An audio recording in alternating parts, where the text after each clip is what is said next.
వాహనంలో డబ్బులు ఉంటే భారీగా జరిమానా విధించబడుతుంది.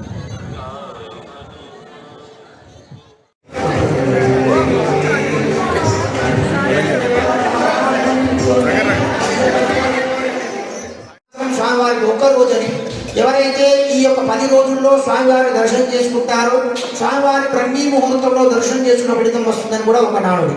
అలాంటి ఈ యొక్క వైకుంఠ ఏకాదశి రోజున మన స్వామి సన్నిధానం వైష్ణవ క్షేత్రం కనుక ఇది అనాదిగా ఆంజనేయ స్వామి ఇక్కడ భావనతో చేయండి. మన అందరి పక్షాన ఇక్కడ స్వామివారిని అర్చక స్వామి చేస్తున్నారు, స్వామివారిని పాడుకొస్తున్నారు. నేనే చేస్తున్నానని భావన ఉండాలి. ఎక్కడ చేస్తున్నాను అంటే మన ఉదయపద్మంలో ఆ శ్రీమన్నారాయణుని ప్రతిష్టాపన చేసుకొని నేనే స్వయంగా చేస్తున్నాననే భావనతో సత్సంకల్పంతో మీ యొక్క మనస్సును స్వామి పాదాల చెంత మన రాష్ట్రానికి రాకూడదు, మన ఊరికి రాకూడదు, మన జిల్లాకు రాకూడదు, మన గ్రామానికి రాకూడదు, మన ఇంటికి రాకూడదు, మనకు రాకూడదు.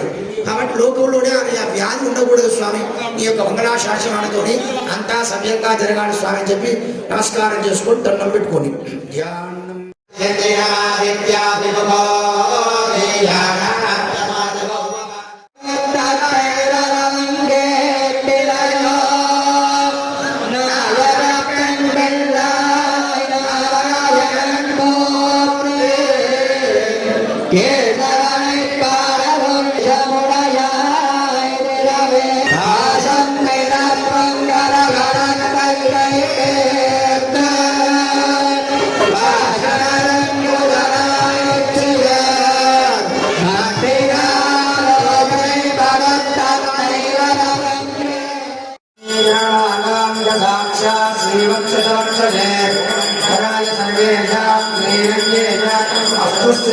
కస్తూరి వాసన వాసిలో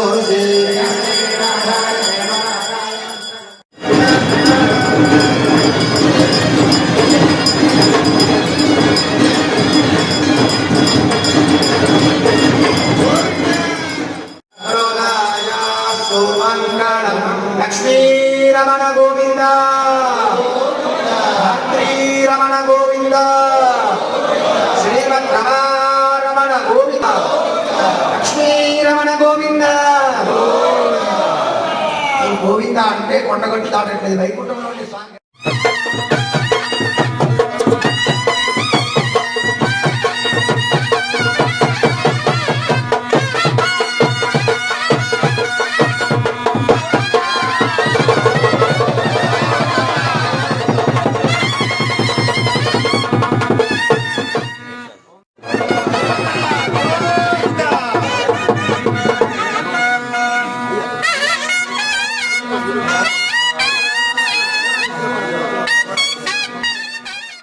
స్వామివారికి ఒక్క రోజని ఎవరైతే ఈ యొక్క 10 రోజుల్లో స్వామివారి దర్శనం చేసుకుంటారో స్వామివారి బ్రహ్మీ ముహూర్తంలో దర్శనం చేసుకున్న ఫలితం వస్తుందని కూడా ఒక నానుడి.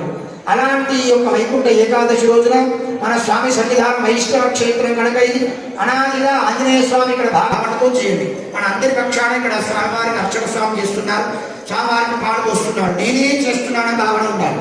ఎక్కడ చేస్తున్నాను అంటే మన ఉదయపద్మంలో ఆ శ్రీమన్నారాయణుని ప్రతిష్టాపన చేసుకొని నేనే స్వయంగా చేస్తున్నాననే భావనతో సత్సంకల్పంతో మీ యొక్క మనస్సును స్వామి పాదాల చెంత మన రాష్ట్రానికి రాకూడదు, మన ఊరికి రాకూడదు, మన జిల్లాకు రాకూడదు, మన గ్రామానికి రాకూడదు, మన ఇంటికి రాకూడదు, మనకు రాకూడదు.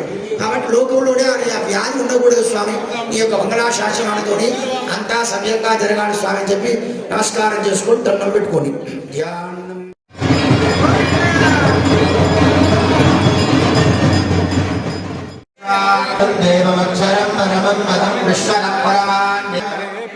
స్వామివారికి ఒక్క రోజని ఎవరైతే ఈ యొక్క 10 రోజుల్లో స్వామివారి దర్శనం చేసుకొని అంతా సవ్యంగా జరగాలి స్వామి అని చెప్పి నమస్కారం చేసుకొని దండం పెట్టుకొని ధ్యానం. రాత్రి రమణ గోవింద. ఉత్తర ద్వారానికి వచ్చే భక్తులంతా స్వామి దర్శనం చేసుకొని లైన్లోకి వెళ్ళాలి. స్వామి దర్శనం చేసుకొని లైన్లో నిలబడండి.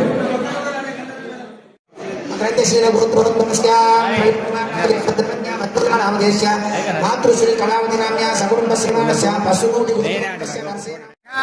కొండగట్టు నివాసినే సర్వలోక శరణ్యాయ ఆంజనేయాయ మంగళం. తెలంగాణ రాష్ట్రంలో ప్రసిద్ధ పుణ్యక్షేత్రం కొండగట్టు ఆంజనేయ స్వామివారు.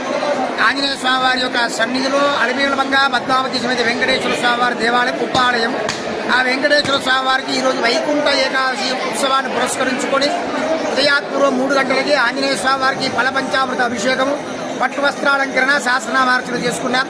ఆ తదనంతరముగా అలవేలుమంగా పద్మావతి సమేత వెంకటేశ్వర స్వామి వారికి ఉత్తర ద్వారంలో మహామండపంలో ప్రత్యేకమైన మండపంలో వెంచేపు చేసుకొని 5:30 ఉత్తర ద్వారం గుండా దేవాలయంలోకి ప్రవేశం చేసి ఆ స్వామివారి యొక్క షటగోపులకు అంటే షటారికి స్వామివారి శ్రీపాదాలకు ఫలపంచామృతాలకు అభిషేకం గావించి స్వామివారికి సహస్రనామ తులసీదళార్చన అదే అష్టాక్షరి మంత్ర సంపుటీకరణతో అర్చన చేయడం జరిగింది.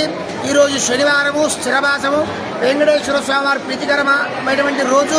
అదేవిధంగా స్వామివారు ఆంజనేయ స్వామివారు కూడా చాలా విశేషమైన రోజు కనుక భక్తులు అధిక సంఖ్యలో వచ్చి స్వామివారిని సేవించుకోవాలని కోరుతున్నాం.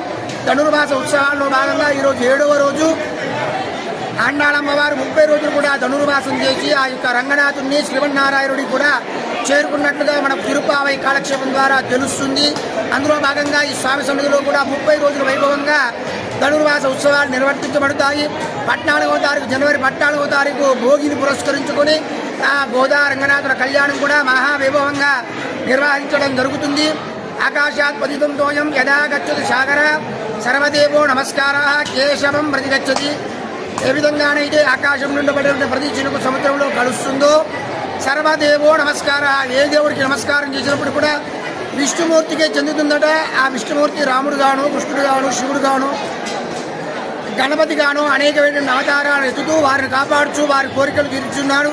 ఎవరైతే ఈ వైకుంఠ ఏకాదశి రోజు ఉత్తర ద్వారం గుండా ప్రవేశించి ఆ శ్రీమన్నారాయణుడు దర్శనం చేసుకుంటారో వారి యొక్క పాపాలన్నీ కూడా తొలగిపోయి అంత్యమున మోక్షము కరతాళమలకమని చెప్పి మనకు చెప్పబడుతుంది.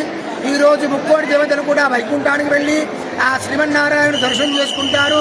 అందుచేత దీని ముక్కోటి ఏకాదశిని వైకుంఠంలో మహావైభవంగా జరిగే ఉత్సవం కనుక వైకుంఠ ఏకాదశి ఉత్సవం కూడా పిలుస్తారు. కావున భక్తులందరూ కూడా విశేషంగా వచ్చి స్వామివారి యొక్క దర్శనం చేసుకొని స్వామివారి అవ్యాజమైనటువంటి కృపకు పాత్రలు కావాల్సిందిగా కోరుతున్నాం. జై శ్రీమన్నారాయణ, జై శ్రీరామ్, శ్రీమదే రామానుజాయ నమః.